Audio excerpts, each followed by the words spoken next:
G'day guys, hope you're having an awesome weekend wherever you are. I'm just kicking back here. It's Saturday in Melbourne and just thought I'd do a little video on just some of the signs, some of the things to look out for if maybe yourself or someone you know, if you think they might have sleep apnea. It's really one of those conditions that flies under the radar and it's highly underdiagnosed because obviously all this stuff is happening at night time when we're asleep. And unless we sort of have someone next to us who's sort of watching us going, come on, mate, you got to breathe.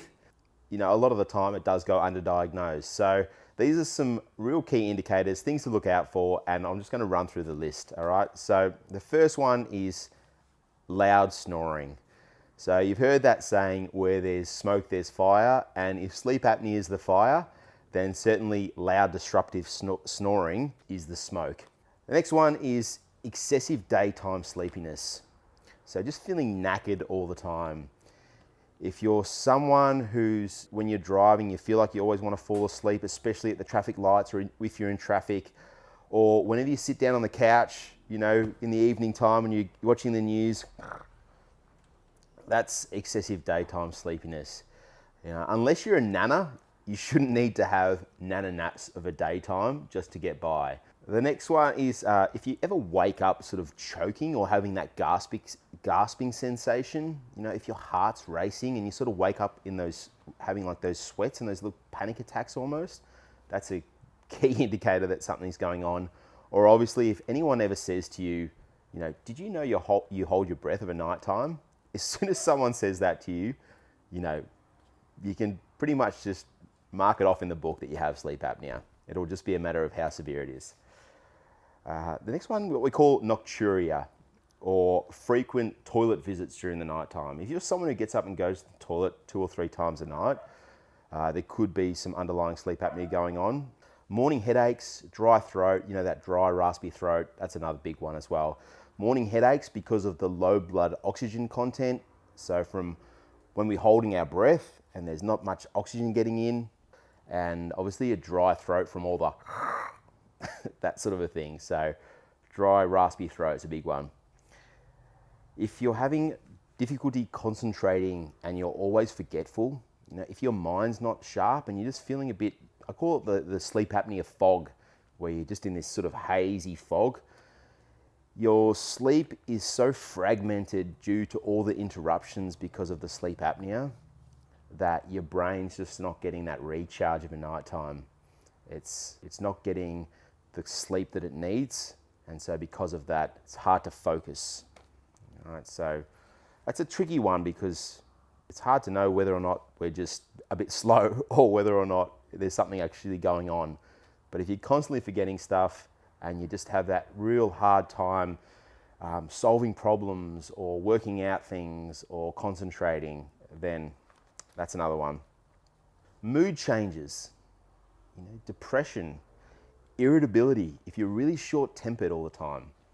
Some of us have a short fuse, that's all right, but if things are constantly getting on your nerves, things that maybe shouldn't, if you're constantly always yelling at the driver, forgot to go through the green light or whatever, or your kids are constantly bugging you and you're just irritable all the time, then have a look at your sleep because there might be something going on. We all know, I've got a brand new baby at the moment, so I know what it's like to have those constant interruptions and have a really bad sleep, and you're just on edge. Everything bugs you.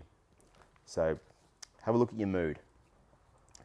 Other health conditions, so other comorbidities. If you're someone who's got diabetes, high blood pressure, you're overweight or obese, or you've got cardiovascular disease, any of those sort of conditions are generally correlated heavily with sleep apnea. So it's like that smoke with fire again. If you've got any of those conditions, I just recommend you have a test and check it out. And then last one, decreased sex drive or libido. If you're finding that you just don't want to have sex or you've got no interest in it, then maybe there might be something going on as well, because let's be honest, we all should want to do it. And if you don't want to do it, maybe there's something to look at. Anyway, I'll leave it at that, guys. Really short video, just something to look out for. If you think there's something up and you're wanting to do a real quick and easy screen just to have a look and see if there is something going on, I can highly recommend going and grabbing one of these little O2 rings. What they do is they measure your blood oxygen level continuously throughout the night, and it'll give you a little graph and a little indicator that says where you are in the scale, whether you're red and there's something going on, or whether you're green and your breathing's okay. I've tested, since I've got it, about 20 people, most of them my dad's mates, and so far 3 of them have severe, very severe sleep apnea. There's no doubt. I'll put the test results up at the end of this video.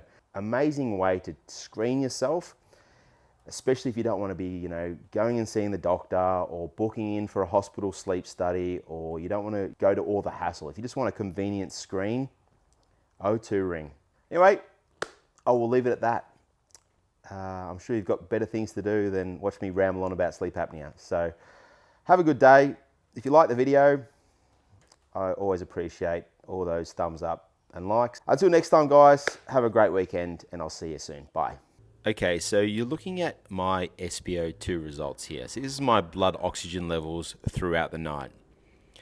And you can see there's a couple of little periods where I go below 90, but as a whole, everything's kind of pretty stable and in the green.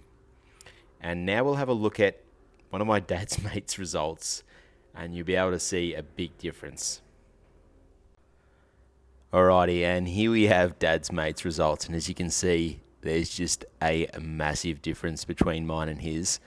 Dad actually went away camping with him and shared a room and just said he got absolutely no sleep because he was just rattling the walls all night. But he had no idea what was going on. He had no idea he had sleep apnea, and that's a very common sort of thing. But as you can see here, you've got all these red bars just coming down below 90, below 80, actually hit 70% blood oxygen levels, which is extremely low. Anything below 90 is not good at all. So when you can see half the night he's spending well below 90 and into the 70 range, this is going to lead to heart attacks and cardiovascular problems, high blood pressure, all sorts of nasty things. But it's also just going to make you feel like rubbish during the day, and there's going to be a lot of snoring. So once we get him sorted with a bit of treatment, with some positive airway pressure, he's going to feel like an absolute brand new person.